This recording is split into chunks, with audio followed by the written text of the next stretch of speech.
Assalamualaikum warahmatullahi wabarakatuh.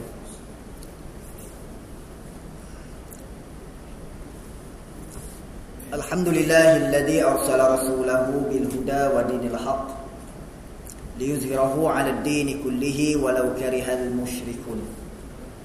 Asyhadu an la ilaha illallah wahdahu la syarika lah wa asyhadu anna Muhammadan 'abduhu wa rasuluh. Allahumma salli wa sallim wa barik ala sayyidina wa nabiyyina wa qudwatina Muhammad wa ala alihi wa ashabihi wa man da'a bida'watihi wastanna bisunnatihi ila yaumiddin. Subhanaka la ilma lana illa ma 'allamtana innaka antal alimul hakim. Rabbi shrah li sadri wa yassir li amri wahlul 'uqdatam min lisani yafqahu qawli. Wala haula wala quwata illa billahil aliyil azim. Amma ba'd. Radina billahi rabba wa bil islam dina wa bi Muhammadin sallallahu alaihi wasallam nabiyyan wa rasula. Qala Allah Ta'ala fil Qur'anil Karim ba'da a'udzu billahi minasy syaithanir rajim. Ya ayyuhalladzina amanu taqullaha haqqa tuqatih wa la tamutunna illa wa antum muslimun. Shadaqallahul azim. Tuan Imam, Tuan Pengerusi dan seluruh ahli jawatan kuasa surau Ad-Diniyah, muslimin, muslimat, tuan-tuan yang dirahmati Allah sekalian. Alhamdulillah, pertama sekali marilah pada malam ini kita panjatkan kesyukuran kepada Allah Subhanahu wa taala. Yang pertama, Allah Subhanahu wa taala masih lagi mengizinkan untuk kita terus hidup. Allah panjangkan umur kita. Yang keduanya, Allah Subhanahu wa taala mengurniakan, menganugerahkan nikmat kesihatan yang baik kepada kita. Dan yang ketiga, pada malam ini Allah Subhanahu wa taala beri kekuatan kepada kita. Allah luangkan masa, Allah ringankan kaki kita dapat sama-sama kita melangkah hadir. Kita berada di surau ini dengan tujuan untuk kita beribadah kepada Allah Subhanahu wa taala. Alhamdulillah, dengan izin daripada Allah, pada malam ini dapat sama-sama kita berada di dalam majlis ilmu. Nabi SAW sangat menggalakkan. Nabi senantiasa menyuruh umatnya supaya berada di dalam majlis ilmu. Sehingga majlis ilmu itu disebut sebagai taman-taman syurga. Bahkan di sana peringatan Rasulullah SAW kepada orang-orang yang meninggalkan majlis ilmu.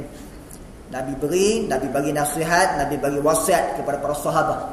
Nabi menyebut, Nabi menegaskan, idza madha 'alal mu'min 40 sabahan wa lam yujalisil ulama qasa qalbuhu wa jasara 'alal kaba'ir li'anna al-'ilma hayatul qalbi. Nabi beritahu kepada kita, Nabi beritahu kepada para sahabat, Nabi kata kalau sekiranya berlalu masa ke atas seseorang mukmin, idza madha 'alal mu'min, kalau berlalunya masa ke atas seorang mukmin berapa lama? Nabi kata 40 sabahan, 40 pagi. 40 pagi ni tuan-tuan dengan makna 40 hari.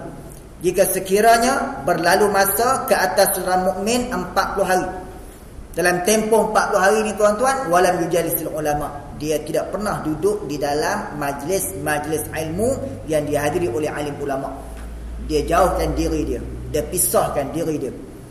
Dia tak pernah hadir dalam tempoh 40 hari, sebulan 10 hari ke dalam majlis-majlis ilmu.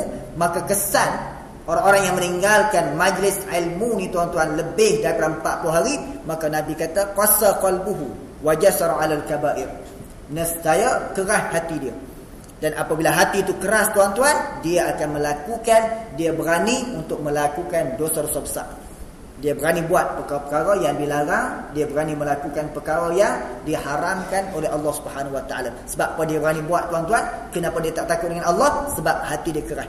Kerana dengan sebab itulah Allah Subhanahu wa taala, bahkan Nabi kita Muhammad sallallahu alaihi wasallam sangat menggalakkan umatnya supaya senantiasa berada di dalam majlis ilmu. Li'annal ilma hayatul qalbi.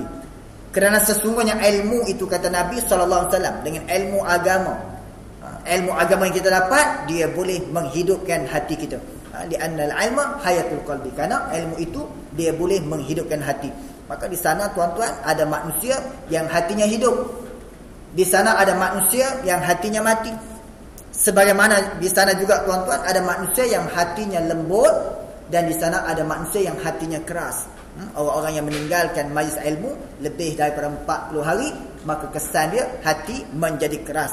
Maka dengan sebab itu tuan-tuan, alhamdulillah kita bersyukur kepada Allah Subhanahu wa taala kerana pada malam ini Allah beri masa kepada kita. Allah luangkan masa. Allah ringankan kaki kita. Dapat sama-sama kita melangkah hadir, kita berada di sini tuan-tuan, kita dapat sembahyang, kita dapat mengerjakan satu kewajipan yang telah diwajibkan oleh Allah, menunaikan solat dengan cara berjamaah. Alhamdulillah dengan izin daripada Allah SWT juga pada malam ini dapat kita berada di dalam majlis ilmu dan dipertemukan saya dengan tuan-tuan yang buat kali pertama hadir ke sini. Moga-moga insya-Allah pertemuan ini mengeratkan hubungan surahim sesama kita umat Nabi Muhammad sallallahu alaihi wasallam.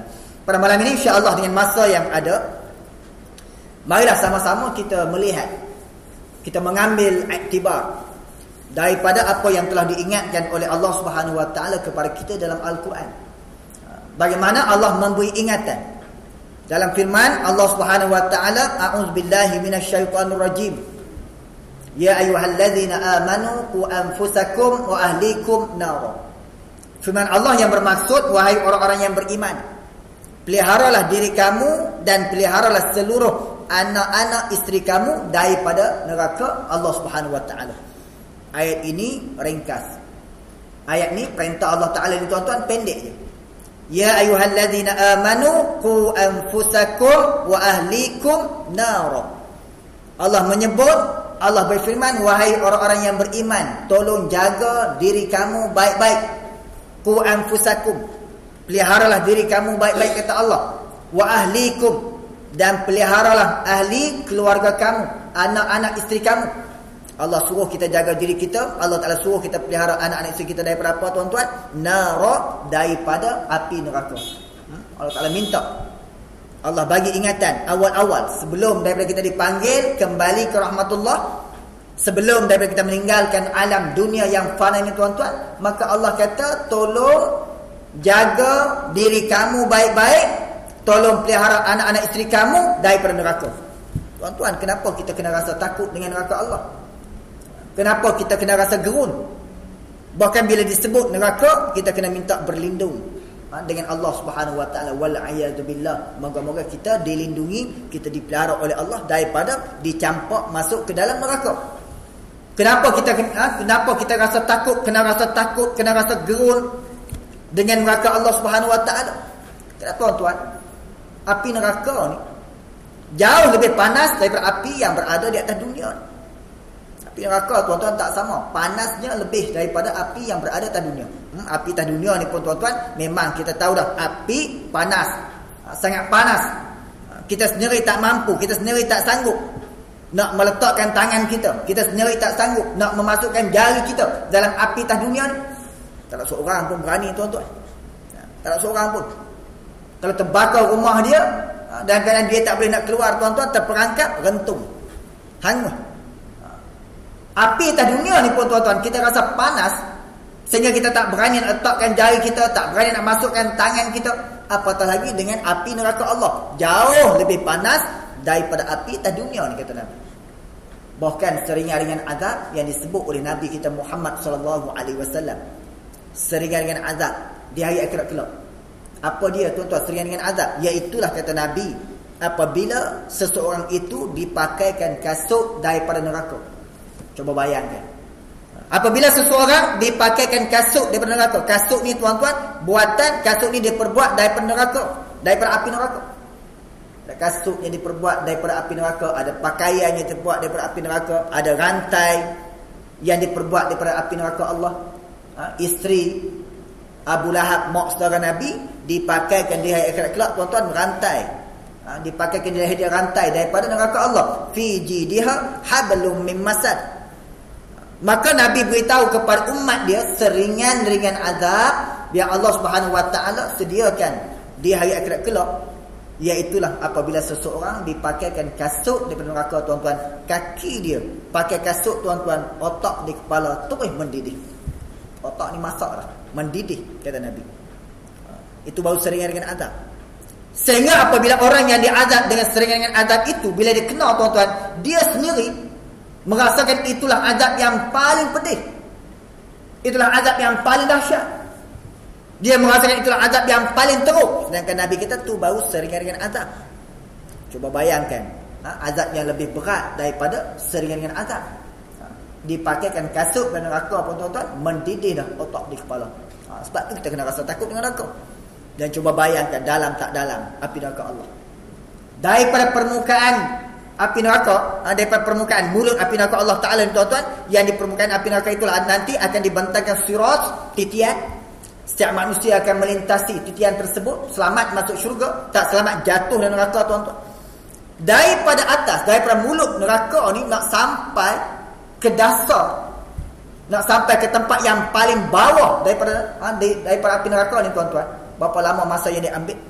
Nabi kita sebut juga mukjizat Nabi sallallahu alaihi wasallam ketika mana Nabi duduk dengan para sahabat, tiba-tiba para sahabat dan Nabi sendiri terdengar ada bunyi dentuman, bunyi letupan, bunyi benda meletup.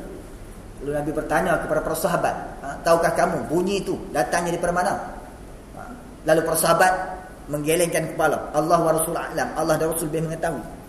Nabi kata, bunyi yang kamu dengar itu datangnya daripada api neraka, datangnya daripada batu yang dilontar masuk ke dalam api neraka Allah. Ini mukjizat Nabi. Bunyi yang kamu dengar itu datang daripada batu yang dilontar masuk ke dalam neraka. Batu itu dilontar dah berapa lama dah tuan-tuan? Nabi kata 70 kharifan, 70 tahun dah. Batu yang dilontar masuk dalam neraka ni tuan-tuan, daripada atas nak sampai ke tempat yang paling bawah, ke dasar neraka ni tuan-tuan, ambil masa 70 tahun baru sampai. Cuba bayangkan, dalam tak dalamnya neraka Allah Subhanahu Wa Taala. Dalam tuan-tuan, ambil masa 70 tahun, bukan ambil masa 4 jam.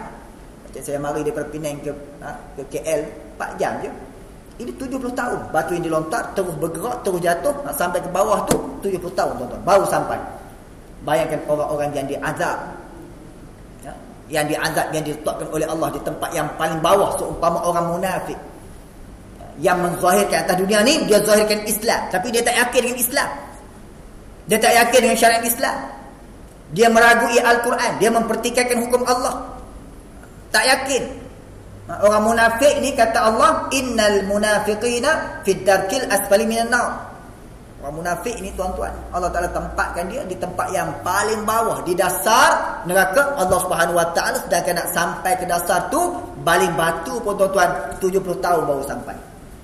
Maka dengan sebab itulah tuan-tuan, oleh kerana terlalu panasnya azab api neraka Allah, terlalu pedihnya azab api neraka Allah, kemudian tuan-tuan, dalamnya api neraka Allah, sebab itulah Allah Ta'ala beritahu kepada kita, awal-awal lagi Allah Ta'ala beritahu kepada orang yang beriman, wahai orang yang beriman, tolong jaga baik-baik diri kamu dan tolong pelihara baik-baik seluruh anak isteri kamu daripada neraka Allah Subhanahu Wa Ta'ala. Jaga, jangan sampai kamu dihumban masuk dalam neraka. Jaga jangan sampai anak-anak isteri kamu yang kamu sayangi, yang kamu cintai itu dicampak oleh Allah masuk dalam neraka. Maka kita bertanggungjawab untuk memelihara diri kita. Kita bertanggungjawab untuk menjaga seluruh anak-anak isteri kita daripada neraka Allah Subhanahu Wa Ta'ala.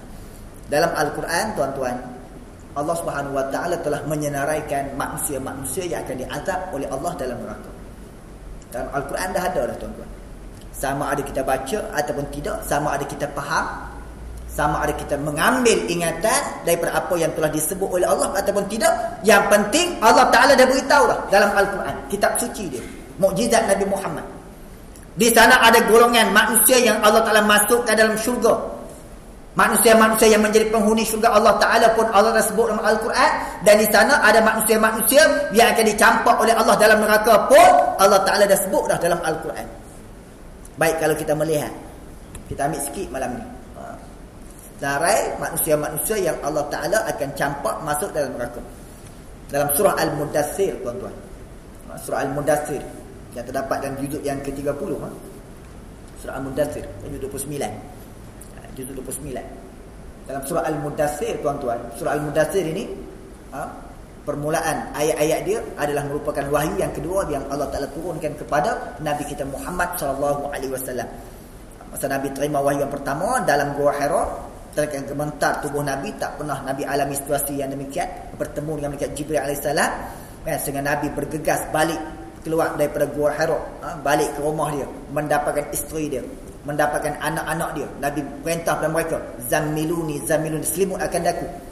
Lalu Khadijah selimut tubuh Nabi kita Muhammad sallallahu alaihi wasallam. Dalam keadaan Nabi rasa takut, dalam keadaan gemetar tubuh Nabi itulah, maka akhirnya tuan-tuan, Allah Ta'ala turunkan ayat memerintah para Nabi supaya melaksanakan tanggungjawab dia sebagai pesuruh Allah. Ya ayyuhal muddathir qum fa'anzir wa rabbaka fakabbir wa thiyabaka fatahhir. Wahai orang yang sedang berselimut, kata Allah, bangun, qum, berdiri, bangun, tinggalkan tempat tidur kamu, tinggalkan kain selimut kamu, qum, laksanakan tanggungjawab kamu, fa'anzir, maka beri ingatan kepada seluruh manusia.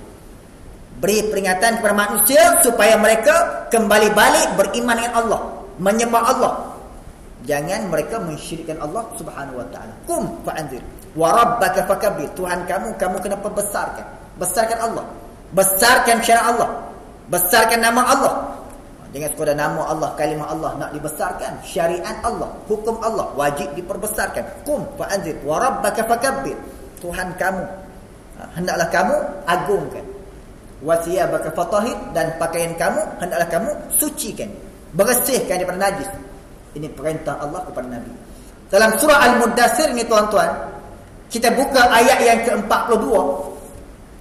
Ayat yang ke-42 ni tuan-tuan, Allah Ta'ala memaparkan, Allah cerita tentang bagaimana di sana manusia setelah sebahagiannya dimasukkan oleh Allah ke dalam syurga Allah, yakni penghuni-penghuni syurga. Dan sebagai manusia, Allah Ta'ala campak masuk dalam neraka dia, azab.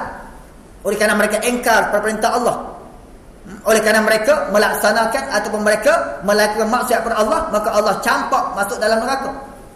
Kata tuan-tuan, bila manusia ni terbahagi pada dua, sebahagiannya berada dalam syurga Allah, mengecapi nikmat-nikmat dalam syurga.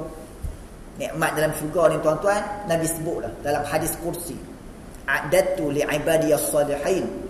Nabi kata, Allah Ta'ala berfirman, Allah sediakan untuk hamba-hambaku yang beramal dengan amal yang soleh. Kata Nabi tuan-tuan, nikmat dalam syurga tu nikmat yang tak pernah kita lihat dengan mata, nikmat yang tak pernah kita dengar dengan telinga. Itu dia tuan-tuan, nikmat yang tak pernah terlintas di akal fikiran kita. Itu nikmat dalam syurga tuan-tuan. Kalau benda tu kita dah tengok dah, ataupun benda tu kita dah rasa dah, tahu sedap, duk ingin kita berazam nak begitu juga dalam syurga tuan-tuan, itu kira rugilah. Sebab dalam syurga ni tuan-tuan, nikmat yang tak pernah lagi kita tengok dengan mata kita. Kita tengok di atas dunia ni mahligai ataupun istana hak paling cantik. Dalam syurga ni lebih baik daripada tu lagi tuan-tuan, lebih baik daripada tu lagi. Sebab Allah Ta'ala sebut, aku sediakan untuk hamba-Ku yang beriman, yang beramal soleh, nikmat-nikmat yang tak pernah dia tengok dengan mata dia, tak pernah dia dengar dengan telinga, tak pernah dia terbayang pada akal fikiran dia tuan-tuan. Itu nikmat dalam syurga. Tak senang. Tengok rumah, tengok bidadari yang Allah Ta'ala sediakan dalam syurga tuan-tuan. Bidadari ni cantik tak cantik bidadari tuan-tuan, kan? Pelayan-pelayan kepada penghuni syurga ni, bidadari tu biar disebut dengan hurul ain, wa hurun ainun ka'amsalil lu'lu'il maknun. Bidadari ni tuan-tuan, orang yang beriman masuk dalam syurga, apabila dia melihat bidadari tuan-tuan, terpesona dengan kecantikan bidadari ni, terpesona tuan-tuan. Tengok tu berapa lama masa yang dia ambil tuan-tuan. Disebut dalam kitab Sunan Imam At-Tirmizi, hadis berkaitan dengan ahli syurga apa semua ni tuan-tuan. Dalam kitab Bahru Mazi pun ada. Orang yang beriman tengok bidadari tuan-tuan, tengok tu tak berkelip mata dia. Dia tuan-tuan, tengok bidadari tak berkelip mata. Berapa lama tuan-tuan?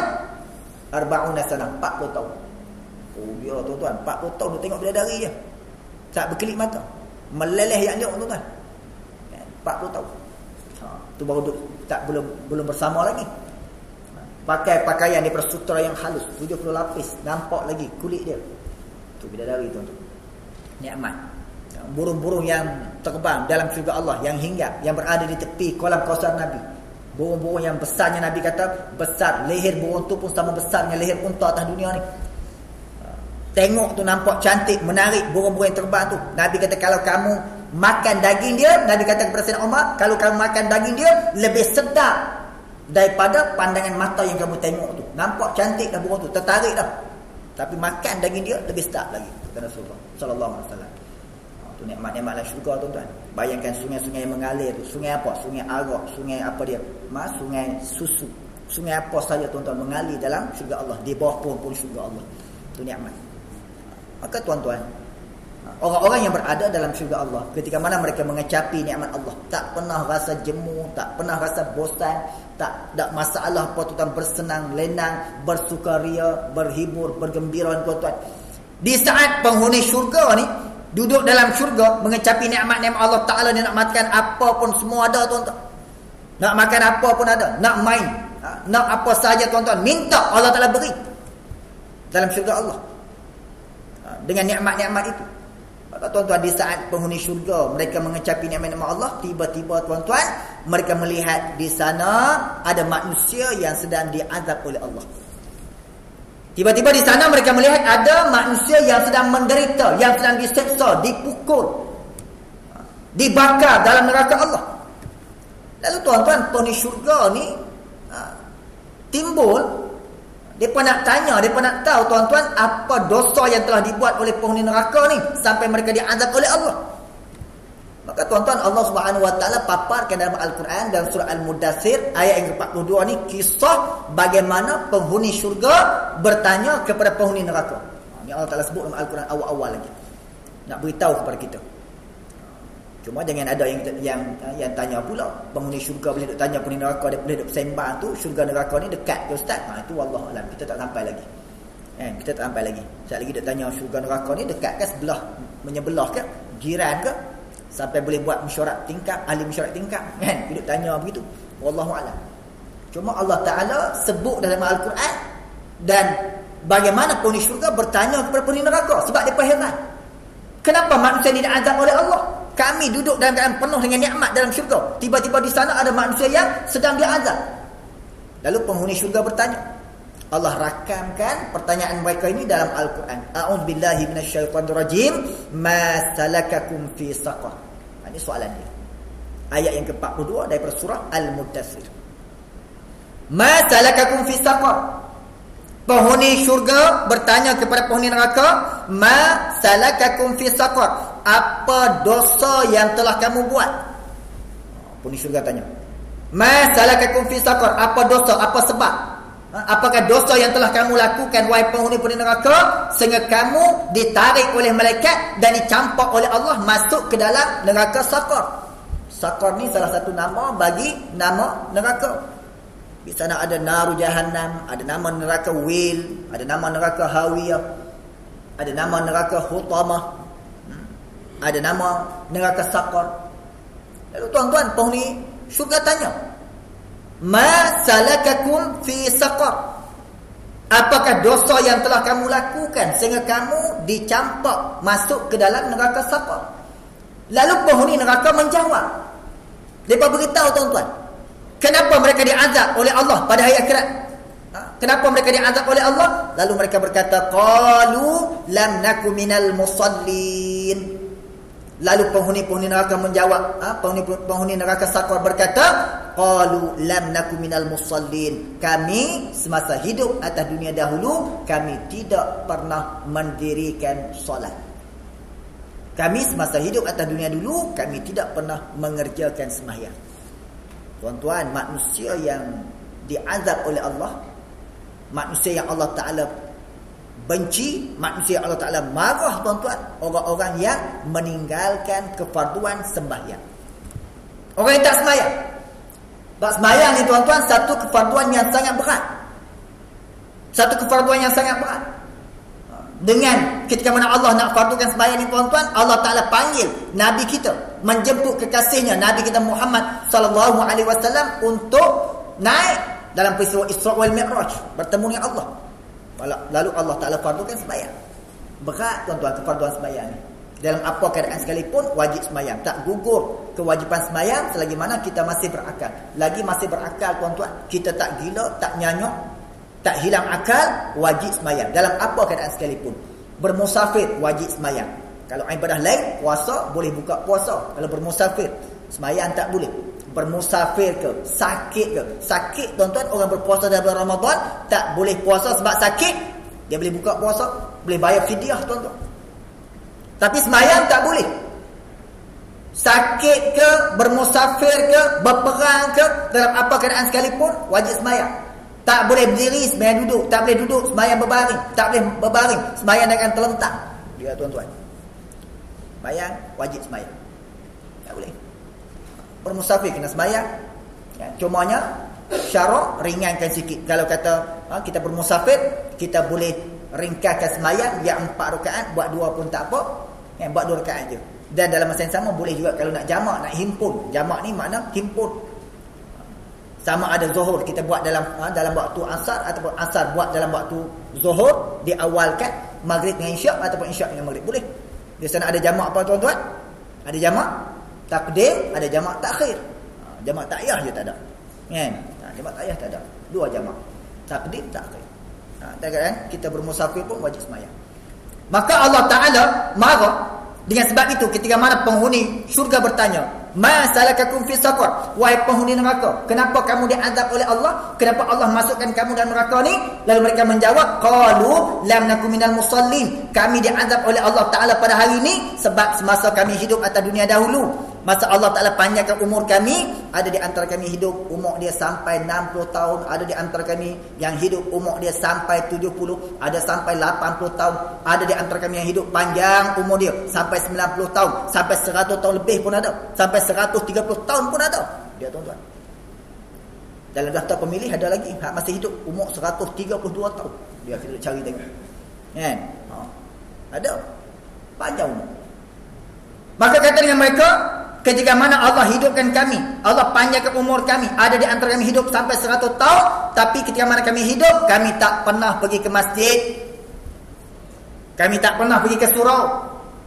Kami tak jadi orang masjid, kami tak jadi orang surau, kami tak mengimarkan rumah Allah, kami tak memakmurkan rumah Allah, kami tak pernah rokok bersama dengan orang yang rokok, kami tak pernah sujud, meletakkan dahi kami sujud kepada Allah. Lam nakum minal musallin, kami tak pernah sembahyang, katanya mereka. Allah Ta'ala marah sungguh pada orang tak sembahyang. Kami tak pernah sembahyang. Dengar azan dilaungkan, tak jauh pun daripada rumah kami, dengar azan dilaungkan, hayya 'alas solat, ayuhlah, marilah, bersegeralah untuk sembahyang. Dia tak sembahyang tuan-tuan. Dia buat tak reti je. Allah Ta'ala marah. Sebab tu kalau kita nak jaga diri kita, nak jaga anak-anak isteri kita daripada api neraka, yang pertama tuan-tuan, kita sendiri, anak-anak isteri kita tuan-tuan, mesti di kalangan orang yang menunaikan solat, mengerjakan sembahyang. Kena marah kepada anak kalau anak tak sembahyang. Nabi kata 7 tahun tu kena suruh dah. 10 tahun tak sembahyang lagi, kena rotan dah. Boleh rotan dia, tak apa. Biar dia sakit sikit daripada dia nak menanggung azab di dalam di hari akhirat kelak dalam neraka Allah. Nak selamatkan dia daripada neraka saqar. Qalu lam nakum minal musallin, mereka berkata kami semasa hidup atas dunia kami tak pernah sembahyang. Ulama-ulama tafsir tuan-tuan, ketika mana mentafsirkan ayat ini, mereka membahagikan orang tak sembahyang ni ada 2 jenis. Perhati elok. Ulama tafsir ketika mana mentafsirkan ayat qalu lam nakum minal musallin, ayat yang ke-43 di surah Al-Mudaththir ni, kami semasa hidup atas dunia kami tak pernah sembahyang. Ulama kata orang tak sembahyang ni ada 2 jenis. Yang pertama, orang yang sememangnya meninggalkan solat, tak pernah sembahyang. Itu kita terselamat alhamdulillah. Tuan-tuan muslimin muslimat yang hadir yang berada dalam surah pada malam ni, alhamdulillah kita di kalangan orang yang sembahyang. Walaupun di sana tuan-tuan ramai di kalangan masyarakat kita tuan-tuan yang tak sembahyang. Kajian yang dibuat dalam negara kita tuan-tuan, 75% yang tak sembahyang. Hak sembahyangnya 25% je tuan-tuan. 25% je. Yang tak sembahyang 75%, lebih ramai. Bahkan ada lebih pada tu. Saya pernah menyampaikan apa dia kuliah di surau, di kompleks apa dia Kastam di Kelana Jaya tuan-tuan. Masuk buat kuliah dalam surau, di dalam kompleks tu duk cerita bab ni juga tuan-tuan. Lepas sembahyang ada seorang pegawai dia mari kata, "Ustaz, hak 25% tu mungkin tempat lain. Di sini tuan, di sini ustaz, rasa-rasanya hak sembahyang mungkin 15% je." Itu dia. Orang setempat tu lebih mengetahui. Tak ramai yang turun mari nak mengimarahkan surau ni, mengimarahkan masjid ni. Tak ramai. Ulama tafsir kata yang tak sembahyang, hak pertama orang yang meninggalkan sembahyang terus, dia tak pernah sujud pada Allah. Yang kedua, kata dengan sebagian ulama tafsir, termasuk dalam erti kata tak sembahyang ni orang yang sembahyang tetapi sembahyang dia ditolak oleh Allah. Sembahyang dia tak diterima oleh Allah. Yang ni kita kena rasa bimbang sikit. Nak rasa takut. Sebab kita di kalangan orang yang sembahyang, tapi kita takut, kita bimbang, solat kita, sembahyang kita Allah Ta'ala tak terima. Ulama tafsir kata termasuk dalam arti kita tak semayang ni, ada orang yang semayang nampak jasad dia solat, dia semayang, tetapi semayang dia Allah Ta'ala tolak. Kenapa Allah Ta'ala tak terima semayang dia? Sebab dia semayang tanpa ilmu. Semayang tanpa ilmu, semangat semata-mata. Tengok orang pergi ke masjid, tengok orang pergi ke surau, dia pun tumpang sekali, ambil semangat dia dalam bulan Ramadan. Sebab itu dalam masyarakat kita tu, kalau kita perhati tengok dalam bulan Ramadan, kenapa awal-awal Ramadan penuh masjid, melimpah surau, tapi bila mari pertengahan Ramadan, penghujung Ramadan, makin kurang. Sebab apa? Sebab bukan dia semayang tu kerana atas dasar iman, keyakinan dia nak dapat ganjaran daripada Allah, pahala, tapi semangat. Bila orang semua pakai pergi ke masjid, dia pun nak pergi sekali, semangat tuan-tuan. Lepas 10 malam, 12 malam, mula hilang semangat, mula rasa lemah, kan? Tak pergi dah tuan-tuan. Semangat nak raya pun dah. Kan? Orang duk sembahyang tarawih tak habis lagi, dia orang duk cari Lailatul Qadar, dia pergi Kamdar tuan-tuan. Kan? Dia duk cari baju. Hilang dah semangat. Ramai yang sembahyang kerana semangat. Ramai yang sembahyang kerana ikutan, ikut orang. Orang pergi ke masjid, dia pun pergi lah. Oleh kerana dia pun dah tua dah, anak-anak pun dah besar dah. Anak-anak pergi ke masjid, dia pun malu dengan anak pergi. Ada. Bukan kerana ilmu. Semayang tu tanpa ilmu, sehingga dia solat tuan-tuan, dia semayang, dia tidak boleh membezakan di antara syarat dengan rukun. Kita nak beza. Sebab itu kita nak jaga tuan-tuan. Asas dalam kita nak beribadah kepada Allah, lebih-lebih lagi dalam soal semayang ni, maka kita mesti mencari, mendalami ilmu agama Allah. Kena belajar tuan-tuan. Sebab itu tanggungjawab kita, kalau jatuh kuasa masjid, jatuh kuasa surau, menghidupkan majlis ilmu, memperbanyakkan majlis ilmu, biar orang-orang ramai, biar anak-anak Korea boleh mari, boleh mengaji tuan-tuan, boleh melepaskan kejahilan yang ada pada diri masing-masing. Manusia ni bukan dilahirkan oleh Allah Ta'ala terus alim, terus hebat, tidak.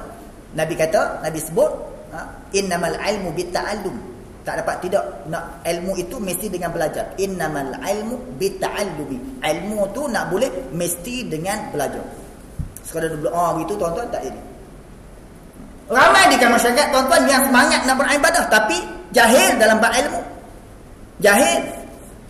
Yang ni Allah Ta'ala tolak amalan dia, ibadah dia. Semangat. Kadang-kadang bila dengan semangat tanpa ilmu, silat-silat tuan-tuan, semangat semayang dia, ibadah dia itu dia buat bukan kerana Allah tapi kerana lain. Syaitan ambil peluang, syaitan ambil kesempatan. Syaitan kata, hang ni hebatlah. Orang lain tu kan tak serajin hang. Hang ni hebatlah. Hang ni bahasa Penang lah tuan-tuan. Penang ni semua hang-hang tu. Sebab tu apa dia Portugis tak berani nak pergi lawan, nak pergi jajah Pulau Pinang, sekat Melaka je. Sebab Melaka ni ada 5 hang je. Hang tua, hang cepat kan. Di Penang ni hang cukup banyak. Hang tu lah, hang ni kan. Hang semua. Kan? Tu. Ya, orang Penang ni. Jaga tuan-tuan. Iblis akan goda. Nampak hebat hang ni. Kan? Hebat. Dia semayang ada perasaan riak pula. Habis tuan-tuan. Habis lebu amalan dia. Tak ada lah orang rajin semayang ni setiap waktu ada di surau ni. Hang seorang je. Dia semayang dekat dia bangga diri tuan. Ada ujub. Penyakit mazmumah. Dia tak buang. Sebab apa? Sebab dia tak mengaji. Kita mengaji ni tuan-tuan, bab ilmu fardhu ain, bab fiqh pun kena lepas, ilmu fardhu ain, bab tauhid pun kena lepas, ilmu fardhu ain, bab tasawuf pun kena lepas. Bab tasawuf, macam mana kita nak menyucikan hati kita? Kita nak masukkan sifat-sifat mahmudah, sifat yang dipuji. Sifat sabar, sifat syukur, sifat qanaah. Nak buang sifat-sifat mazmumah, sifat yang dicela oleh syarak. Apa dia sifat celah ni? Riya, takabur, ujub. Ini semua sifat riya. Ujub, heran diri. Dia rasa diri dia hebat. Ada juga sifat ni. Riya tu dia nak tunjuk pada orang. Orang ramai, orang ada, dia nak tunjuk. Tu riya. Ujub ni kadang-kadang seorang diri pun dia boleh mari sifat ni. Orang tak tengok pun dia beribadah. Seorang-seorang dia aja. Tapi tu ada sifat ujub. Tak ada lah rasanya dalam taman ni orang yang boleh bangun pukul 4 pagi buat sembahyang tahajud, lepas tu pergi sembahyang subuh pula, kan? Tak ada rasa kesukaan. Dia ada sifat ujub tuan-tuan. Dia heran kat diri dia. Dia heran. Sifat ini boleh merosakkan amalan. Boleh merosakkan amalan. Hilang pahala. Allah Ta'ala tak terima tuan-tuan. Amalan kita buat kalau ada sifat riya, Allah Ta'ala tolak terus. Ujub, heran kat diri. Sebab tu cara nak lepaskan sifat ujub ni, Ulama kata mesti kita tengok orang yang lebih hebat daripada kita. Nisbah ilmu dia, nisbah amalan dia. Bau hilang sebab wujud ni. Sebab tu dengan ilmu. Dengan ilmu. Imam Hasan Al-Basri kata apa? Man lam yanzur ila man huwa afdalu minhu ilman wa amala lam yanju minal ujubi. Imam Hasan Al-Basri kata, sesiapa yang tak pernah melihat orang yang lebih hebat daripada dia, nisbah ilmu ataupun nisbah amalan, maka orang tu tak terlepas daripada sifat wujud. Dia tak tengok orang lebih hebat daripada dia. Nisbah ilmu. Dia rasa ilmu dia banyak dah. Sebab dia duduk perhati kat dia. Dia duduk tengok pada orang yang jahil di bawah dia. Dia rasa dia hebat. Kalau dia tengok pada orang yang lebih hebat daripada dia nisbah ilmu, ada lagi alim ulama, ada lagi orang yang hebat. Maka hilang sifat wujud. Ataupun amalan. Dia rasa amalan dia hebat dah. Tiba-tiba dia melihat di sana orang yang lebih hebat daripada dia. Ni kita duduk ukur tuan-tuan. Bab ibadah ni dengan orang yang paling teruk. Jadilah aku seminggu pergi juga ke surau sembahyang maghrib sekali, Jumaat malam Sabtu, orang lain tak pergi terus. Dia kira dia hebat. Ya, dia tak tengok orang lain yang lebih hebat lagi. Hak tiap-tiap malam pergi pun bahasa Penang tuan-tuan boleh faham. Ya, tiap malam orang pergi ke surau. Lepas tu kena tengok asas dia tuan-tuan, apa pun dengan ilmu. Tanpa ilmu, tuan-tuan rosak. Tanpa ilmu rosak. Nak apa-apa pun, Sayyidina Ali kata, nak dunia dengan ilmu, nak akhirat dengan ilmu, nak kedua-duanya pun dengan ilmu. Nak dunia dengan ilmu. Nak naik motor pun tuan-tuan kena ada ilmu, kena tahu juga ilmu. Nak gunakan motosikal tu kena ada lesen, sebab tu kena belajar tuan-tuan. Kalau kata tak ada ilmu, habislah. Macam cerita orang asli. Haji Zul cerita. Haji Zul cerita saya. Haji Zul cerita. Orang asli. Baru dapat motor tuan-tuan, dekat nak pilihan raya ni dapat jam-jam lah. Tok Batin. Dapat motor tuan-tuan. Kawan dia cari turun mai ke pekan bawah ni, kawan dia tumpang naik motor dengan dia. Naik motor Tok Batin. Naik-naik tuan-tuan. Heran kawan tu. Tok Batin ni bawa motor, rupanya dia guna gear 1 je tuan-tuan. Tu dia. Guna gear 1 je. Yang betul F1. Kawan dia tanya lah kat Tok Batin. Tok, motor ni ada 4 gear. Gear 1, gear 2, gear 3, 4. Kenapa Tok guna gear 1 je? Sebab apa tak guna gear 2, tak guna gear 3, tak pakai gear 4, tak guna gear 4? Tok Batin kata apa? Tok Batin kata, kita kena pakai satu-satu. Gear 1 rosak, baru kita pakai gear 2. Gear 2 rosak, baru pakai gear 3. Tu dia tuan-tuan. Tu bodoh lah. Bodoh. Tanpa ilmu. Bukan kata motor dia akan elok, bukan motor boleh rosak kalau macam tu tuan-tuan. Sebab apa? Tanpa ilmu.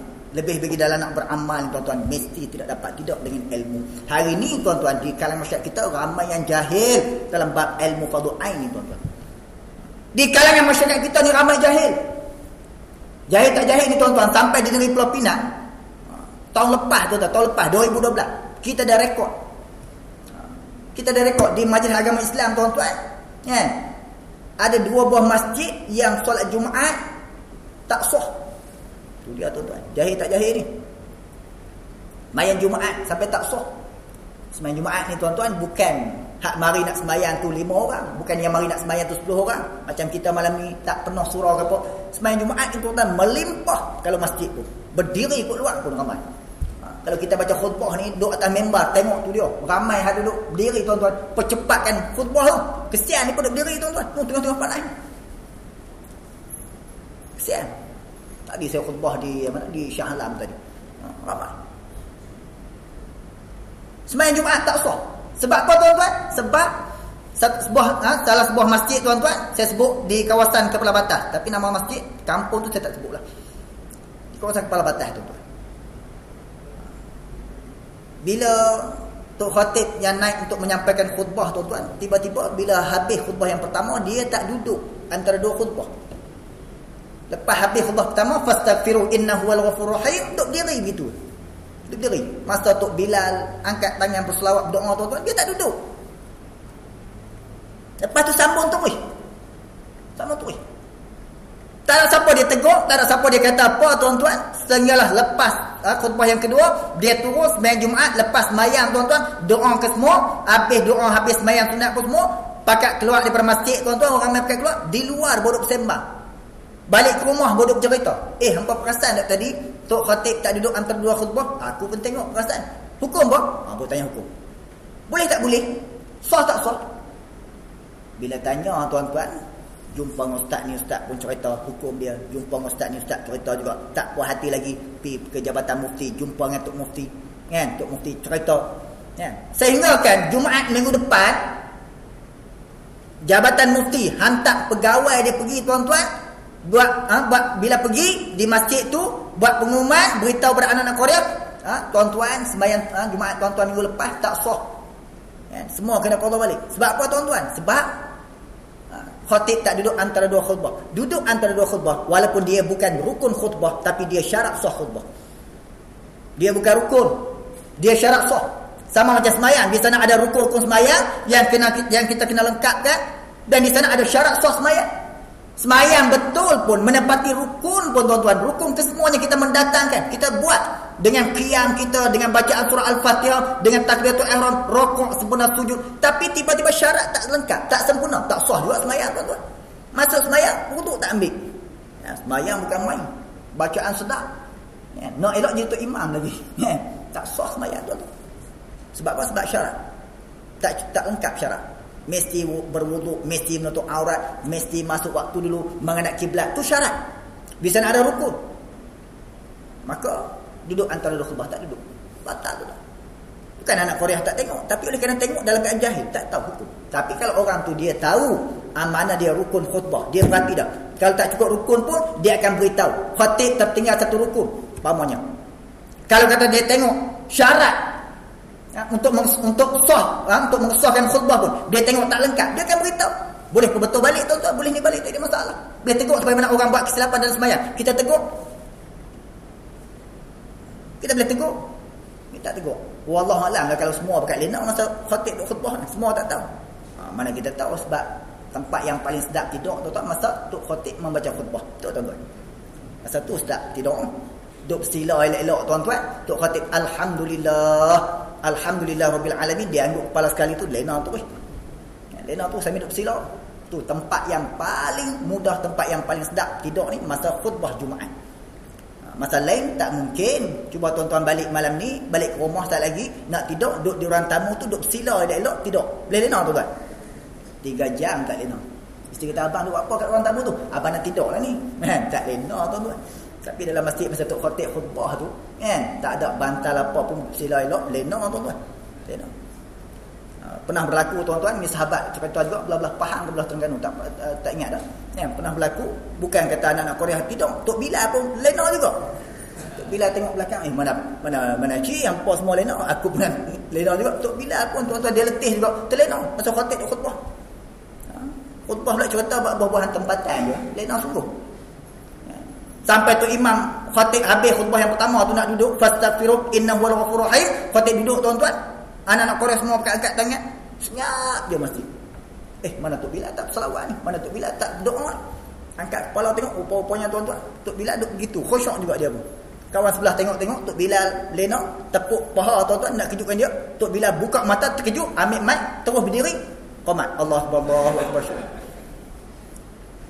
Kawan sebelah pula tarik jubah, duduk berkhutbah pertama. Tok khatib tengok itu di atas tuan-tuan. Kok mana tiba-tiba qamat tu? Dia tuan-tuan. Dua buah masjid batal, tak sah Jumaat. Sebab apa? Sebab jahil. Sebab tu saya nak sebut maknanya kejahilan tuan-tuan. Masyarakat kita ramai yang jahil.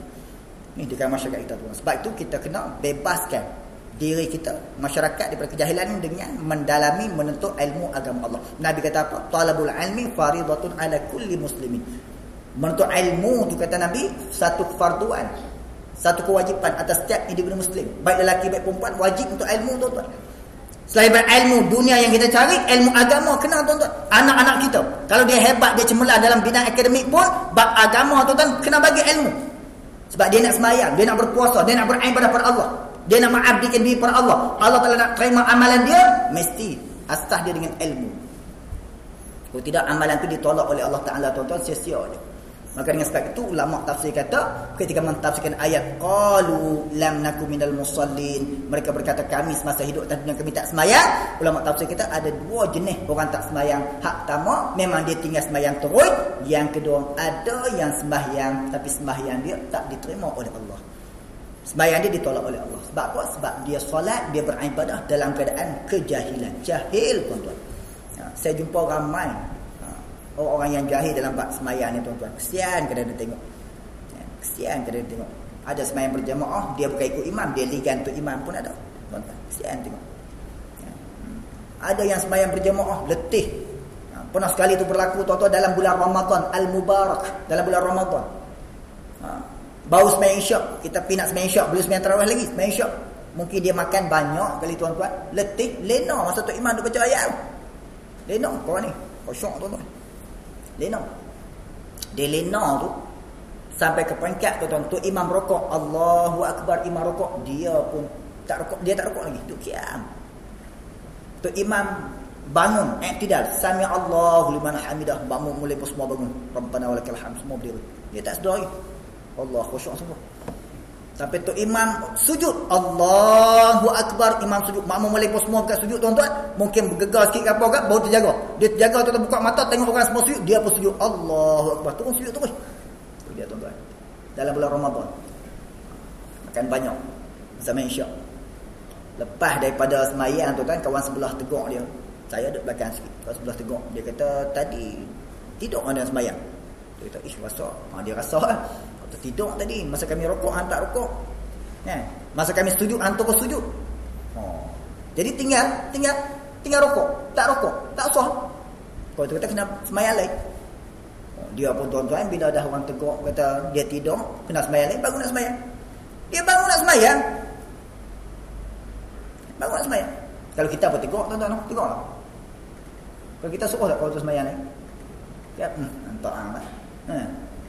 Kalau kita lah tuan-tuan, orang semayang sebelah kita, tinggal rokok, tinggal i'tidal, dia tidur masa qiyam tu, terus sujud je, kita tegur tuan-tuan. Tak payah tegur lah, dia kata aku tak khusyuk pula. Dia tu kan, biar khusyuk kan gitu tuan-tuan.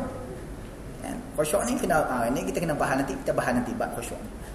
Bukan gitu, khusyuk dia dalam keadaan peka, dalam keadaan dia senantiasa melihat. Sebab tu semayang pejam mata pun tak boleh, dari sunnah Nabi. Semayang tuan-tuan, sunnah Nabi, masa semayang, masa qiyam ke, masa rukuk ke, masa kita rukuk ke, mata mesti melihat pada tempat sujud. Cuma sebahagian ulama kata harus pejam mata tu kalau di peringkat awal, masa kita mula-mula belajar, nak khusyuk tu payah sangat sampai peringkat kena pejam mata tu, bolehlah masa tu, masa kita duk berlatih tu, boleh pejam mata. Harus. Sunnah Nabinya, Nabi kata apa? Masa semayang, mata melihat pada tempat sujud.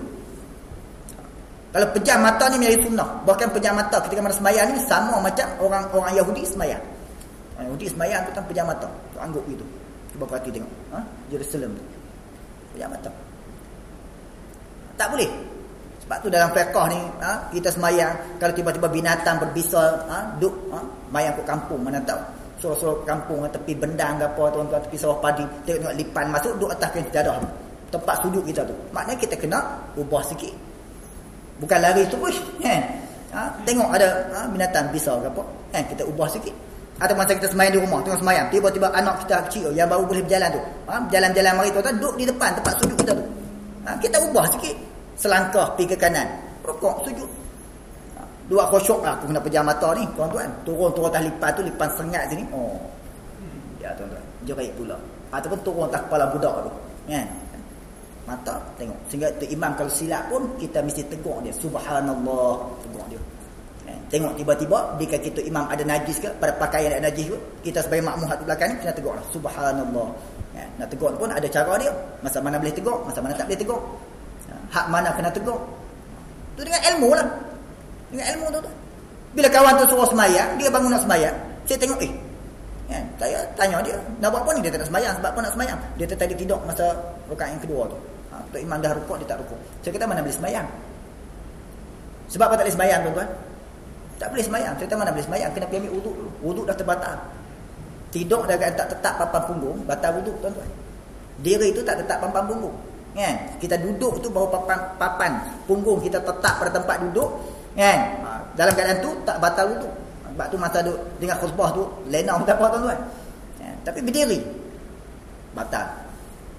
Kena pergi ambil wuduk dulu, selesai wuduk baru masuk dalam masjid, baru semayang tuan-tuan, baru semayang tu diterima. Jadi asas dia tuan-tuan mesti tak dapat tidak dengan ilmu. Maka sebab itu saya kembali balik, kita kena jaga semayang kita. Di sana Allah Ta'ala sangat marah pada orang yang meninggalkan solat. Allah campak masuk dalam neraka saqar. Qalu lam nakum minal musallin. Mereka berkata, kami hari ini dicampak, diazab oleh Allah dalam neraka saqar sebab kami tak sembahyang. Ulama tafsir kata orang tak sembahyang ada dua jenis. Yang pertama memang yang tak sembahyang turun. Yang kedua ada yang sembahyang tapi sembahyang dia tak diterima oleh Allah. Ni manusia yang pertama yang Allah Ta'ala akan azab di hari akhirat kelak akibat daripada meninggalkan solat. Qalu lam nakum minal musallin wa lam nakun nut'imul miskin. Manusia yang kedua yang dicampak masuk dalam neraka saqar, siapa dia? Orang-orang yang tidak memberi makan kepada fakir miskin. Ini kena ingat, tuan-tuan. Yang pertama, hak tak sembahyang. Allah Ta'ala sangat murka, sangat marah. Yang kedua, walam nakunu nut'imul miskin. Kami semasa hidup atas dunia, kami tak pernah beri makan kepada golongan fakir miskin. Orang susah minta bantuan, dia tak bantu. Orang perlu pertolongan, dia tak bagi pertolongan. Anak-anak yatim piatu, tuan-tuan, yang miskin, fakir, yang berada dalam keadaan kebuluran, dia tak beri. Walaupun dia ada harta, tuan-tuan, dia sayang pada harta benda dia. Golongan kedua ni, tuan-tuan, manusia-manusia yang istilah mudahnya yang bakhil, yang kedekut. Orang bakhil pun Allah Ta'ala marah. Orang yang kedekut pun Allah Ta'ala marah. Sebab sebagian harta benda yang Allah Ta'ala beri pada kita, Allah murahkan rezeki, tuan-tuan, dia mesti infak pada jalan Allah Subhanahu Wa Ta'ala. Beri kepada orang-orang susah, bantu, dia keluarkan zakat, dia bersedekah. Bahkan bersedekah itu, tuan-tuan, dengan sedekah itu boleh menaungi kita pada hari kiamat. Nabi sebut dalam hadis, zillul mu'min yaumal qiyamah sadaqatuhu. Naungan, lindungan orang yang beriman pada hari kiamat kelak daripada sedekah dia. Tapi tuan-tuan, kawan ni dia sayang pada harta dia, ada sifat bakhil, ada sifat kedekut, tuan-tuan, dia simpan harta benda dia. Orang fakir miskin, orang susah, anak yatim minta pun dia tak bantu. Maka di hari akhirat kelak, tuan-tuan, kenapa dia diazab dalam neraka saqar? Ketika mana penghuni syurga tanya, sebahagian kata kami tak sembahyang, sebahagian lagi menjawab walam nakun nut'imul miskin. Kami semasa hidup atas dunia, kami tidak pernah memberi makan kepada orang-orang fakir miskin. Keras hati dia, tak rasa kesian pada orang yang susah, tuan-tuan. Tengok saudara mara dia, saudara seakidah dia di Kashmir ke, di Mindanao ke, di Kemboja ke, di Palestin, di Gaza, susah, di Somalia, tuan-tuan, dia tak beri. Keras hati dia, sayang pada harta benda. Jangan harta benda ni, tuan-tuan, tak ke mana pun. Bila kita mati, tinggal habis ke semua, tuan-tuan, harta benda kita. Nabi sebut awal-awal lagi. Nabi ingatkan kepada kita, Nabi ingatkan kepada umat dia. Nabi kata apa? Yutba'ul mayyit salasa. Akan ikut mayat pergi ke kubur ni tiga je. Tiga perkara, tiga benda akan ikut mayat pergi ke kubur. Tapi Nabi kata dua akan balik, satu yang akan bersama dengan si mati, dengan mayat tu. Mana dua yang akan balik? Nabi sebut yang pertama, Nabi kata ahli keluarga dia. Ahli keluarga, tuan-tuan, anak-anak kita, saudara mara kita. Bila kita mati, tuan-tuan, walaupun mereka hantar kita pergi ke kubur, tapi selesai upacara, dah ke bumi semua, balik, tuan-tuan. Tak ada seorang pun yang tinggal. Walaupun kita sayang sangat pada anak tu, sampai tingkat ke peringkat sanggup tinggal semayang sebab anak. Ada orang boleh berjaga malam, ada orang boleh berjaga sampai pukul 2, pukul 3 kerana anak dia sakit, tuan-tuan, tapi tinggal semayang, subuh pun tak semayang. Anak tu bila kita mati, tuan-tuan, sayang setara mana pun, dia tak akan bersama dengan kita. Isteri kita mati, tak akan bersama dengan kita. Suami kita yang suami ni, Allah masa bercinta dengan kita, suami ni ke, abang ni sayang sangat-sangat kat hang ni Mina, lautan api pun abang sanggup renang pi. Kemah, tuan-tuan. Mati je Mina tu, abang tak tunggulah tak kubur. Sedih 2 minggu je, lepas tu senyum. Lepas tu, tuan-tuan, dia kira plan B pula lah. Kan? Jadi macam Haji Bakhil. Isteri pun serupa, janji sehidup semati pun kalau kata suami dia meninggal, tuan-tuan, sayang setara mana pun, sedihnya duduk tak kubur tu, tunggu start je. Paling lama pun sampai orang lain semua pakat balik dah, dia tak balik lagi, duduk tunggu tak kubur tu. Sampai mak dia ke tempat sapi pujuk, jomlah Mina kita balik. Orang semua dah balik ni, petang dah ni, jom kita balik. Tak ada siapa dia dah ni. Mina kata mak pergi balik, cik tak mau lagi nak duduk tunggu di sini, nak duduk dekat dengan abang ni. Mak dia kata tunggu Mina, sat lagi hantu mari, dengar hantu bangun terus. Tak tunggu, tuan-tuan, tak ada. Nabi kata harta. Nabi kata apa? Yang pertama ahli keluarga, balik. Yang kedua maluhu, harta. Harta balik, tuan-tuan, takkan bersama. Yang akan bersama dengan si mayat apa dia? Amaluhu, amalan dia. Sebab itu perbanyakkan amal ibadah kita kepada Allah sebelum daripada kita dipanggil kembali ke rahmatullah. Itu yang penting. Tuan-tuan, ringkas dia. Kembali balik pada apa yang saya bahas pada malam ni, tuan-tuan. Ingat kepada firman Allah Ta'ala, yang Allah Ta'ala ingatkan kita sebelum daripada kita bertemu dengan dia, sebelum Allah Ta'ala nak panggil kita, sebelum Allah Ta'ala nak hantar malaikatul maut, nak ambil, nak pisahkan roh daripada jasad kita, nak cabut nyawa kita, tuan-tuan, Allah beri ingatan dalam Al-Quran, ya ayyuhallazina amanu qu anfusakum wa ahlikum nar. Wahai orang beriman, tolong jaga baik-baik, pelihara diri kamu, pelihara seluruh ahli keluarga kamu, anak isteri kamu daripada neraka. Bagaimana kita nak jaga daripada api neraka, tuan-tuan? Yang pertama, kita letakkan diri kita di kalangan orang yang sembahyang, dan sembahyang kita benar-benar diterima oleh Allah. Kerana orang yang tak sembahyang ni, Allah Ta'ala sangat marah dan Allah campak dalam neraka. Kita baca ayat surah Al-Mudaththir, ketika mana penghuni syurga bertanya, kan, ma salakakum fis saqar, kenapa kamu diazab oleh Allah dalam neraka saqar hari ini? Penghuni neraka menjawab, qalu lam nakum minal musallin, kami tak pernah sembahyang. Maka tuan-tuan, sayang kita pada diri kita supaya tidak dibakar dalam neraka Allah. Sayang kita pada anak-anak isteri kita supaya mereka juga tidak dibakar dalam neraka Allah. Maka kita wajib sembahyang. Yang kedua, tuan-tuan, jangan kita letakkan diri kita di kalangan orang yang bakhil, di kalangan orang kedekut, kan? Kita hendaklah ada sifat apa dia? Dermawan, pemurah. Infaklah sebagian harta benda kita, insya-Allah. Allah Ta'ala akan beri jaminan, Allah ganti balik. Bahkan Allah Ta'ala, Tuhan yang akan memberi rezeki pada kita, insya-Allah. Selagi mana kita masih hidup, rezeki itu dijamin oleh Allah Subhanahu Wa Ta'ala. Jadi panjang lagi ayat ni, tuan-tuan. Ada ramai lagi manusia-manusia yang diazab oleh Allah. Malam ni saya ingat tak sempat dah. Pukul 9 dah, tuan-tuan. Waktu insya-Allah telah masuk. Jadi cukuplah sekadar itu. Untuk malam ni, kalau Allah Ta'ala panjangkan umur, insya-Allah kita jumpa lain kali lah, insya-Allah. Terima kasih pada jawatan kuasa surau yang sudi jemput saya. Kebetulan Haji Zul kenal dengan saya, pernah dia pergi program korban di Vietnam, kan, sama dengan dia Haji Zul. Alhamdulillah, kebetulan saya nak turun ke Kuala Lumpur pada minggu ni. Jadi malam ni kebetulan saya free, dia jemput, marilah ke surau saya, Ustaz. Alhamdulillah, saya dapat bersama-sama dengan tuan-tuan. Saya daripada Pulau Pinang. Sepatutnya saya berada di sini sampai Ahad, tapi oleh kerana sekarang ni, tuan-tuan, program banyak sangat. Jadi malam ni, selepas daripada insya' ni, saya terpaksa tolak balik ke Pulau Pinang lah. Besok ada program dari pagi sampai petang. Lusa juga begitu. Letih lah, tuan-tuan. Dekat nak perang ni, PRU, tuan-tuan. Tak tahulah dia ingat 22 hari bulan itu, tak jadi juga daripada hari ni, Ustaz. Sebab nombor cantik 1313 tak jadi juga, tuan-tuan. Wallahu a'lam billah, kan. Yang pentingnya, kan, kita tunggu tengoklah. Jadi saya minta maaf kepada tuan-tuan kalau terkasar bahasa atau ada bahasa yang tidak difahami oleh tuan-tuan lah daripada Penang ni. Minta maaf. Dan saya di Pulau Pinang, tuan-tuan, saya ada sekolah rendah Islam Darul Ulum 1000 di Permatan Poh. Pelajar ada 300 orang lebih. Kan, tahun 2005 saya buka. Alhamdulillah, saya ni bidang saya memang saya minat dalam pendidikan, buka sekolah, kan, menjadikan ruang untuk waris ibu bapa masyarakat menghantar, kan, kita imbang di antara akademik dengan dinia agama ni, kan. Dan tahun lepas, tuan-tuan, saya buka mak tahfiz pula di peringkat menengah. Lepas budak-budak ni ambil UPSR umur 12 tahun, masuk tahun yang ketiga, lepas melangkah umur ke-13 tu, peringkat menengah, saya buka mak tahfiz Akademi Al-Quran Asy-Syamil atau peringkat Aqsa, mak tahfiz Aqsa di Bukit Mertajam. Tahun lepas, tahun ni masuk tahun yang kedua dengan pelajar ada 38 orang. Bangunan kita ambil, kita buat renovation semua, tuan-tuan. Cuma pada malam ni, sukalah saya nak mau sikit semangat, tuan-tuan. Ada sebahagian daripada pembangunan, ada sebahagian daripada benda-benda yang kita nak buat, perlu sikit dana.